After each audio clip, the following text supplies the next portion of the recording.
All right, see how a neuropsychologist fight. It says PY in there. It's messed me up. Through cancer led to the creation of a foundation that's now dedicated to finding a cure for the disease. This part I got.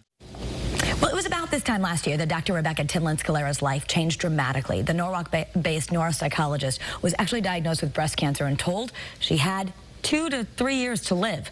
What do you do when that happens? Well, if you are Dr. Tinlin-Scalera, you then channel it into good. And so we want to learn more about this. Actually, the diagnosis certainly has changed your whole life, led you to creating a foundation. But yes. So welcome. Thank you for being here. Thank you for having me. What a whirlwind. It's not even a year yet. It's not even a year. You're still in the middle of surgeries, meds, all of that. Yes, I am. It feels like it's been about a minute, but it has. My whole life has changed, obviously. And, you know, I think what you do is, right, for me, this is what worked. I started a foundation, and I will tell you why, but everybody's different. So I think when you get a diagnosis like this, you have to figure out what works for you. What's your coping skills? For me, it's to obviously be busy and to do something proactive about it. So what I learned when I was diagnosed was a whole eye-opening experience about breast cancer, which I was shocked by because I'm in the healthcare field. I'm a woman, and there were a lot of things I didn't know.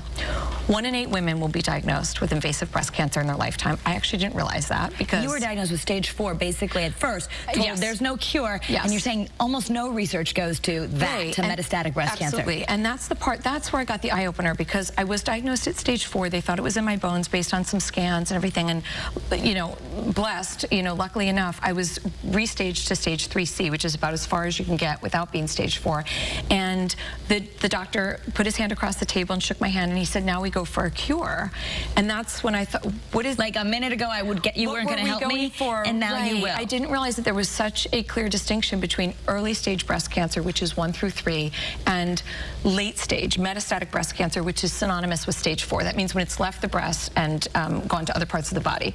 Okay, so what I learned was that there is no cure for stage 4, and that the prognosis, despite all the millions of dollars that have gone into breast cancer research, it hasn't changed dramatically in decades. The average prognosis remains at about 3 years. So there are treatments, and there are some people who beat those odds, thank God, but that's still the average prognosis. And when I looked into why, it's because most of the funding goes towards prevention and awareness, which is wonderful, but we cannot forget about these people who are living with stage 4, because the other part of it is that 20 to 30% of people who are diagnosed with early stage will eventually metastasize. Okay. And a lot of people don't know that. So you started the Cancer Couch Foundation. Cancer Couch Foundation, yes. So there's a little fun with that, I guess. Yes. What do you want women to understand? And tell us how you're actually making an impact already with advising other people in the medical profession. Okay, so the Cancer Couch, because I went from one side of the couch to the other, being a shrink on one side and then becoming a patient in the very next minute. Right, That's where the name came from. I started writing about my experience, and people got on board and said, we want to hear more, we want to do more. So I thought, okay, I'm going to keep luring them in with the funny stories about my treatment, and then, you know, and then educate them and ask them to donate to this foundation. So we became a 501c3 just in April, and already we've raised over $60,000 that we are giving to Dana-Farber in Boston and Memorial Sloan Kettering in New York City, and those institutions are matching our funds. So we've actually already raised in just a few months over $120,000 for research that goes exclusively to metastatic breast cancer research. Which is incredible. It's and you're going to hoping to raise more, because this is really caught on. It's kind of going like wildfire. So you have an upcoming event. We do. The Cancer Beat. Cancer Beat. You want to beat it out. I love, you have some marketing background here. You got some fun sayings. I don't. I'm a shrink. Believe it or not. I have friends with fun marketing. words. Yes. Yeah. Rock out all night long for a good cause on September 10th at the Warehouse in Fairfield. So anyone can join this and actually help. Yes.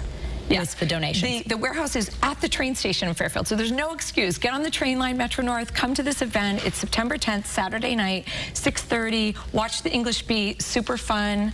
Awesome. Scott is going to be the MC. Oh, that's right. Scott Haney.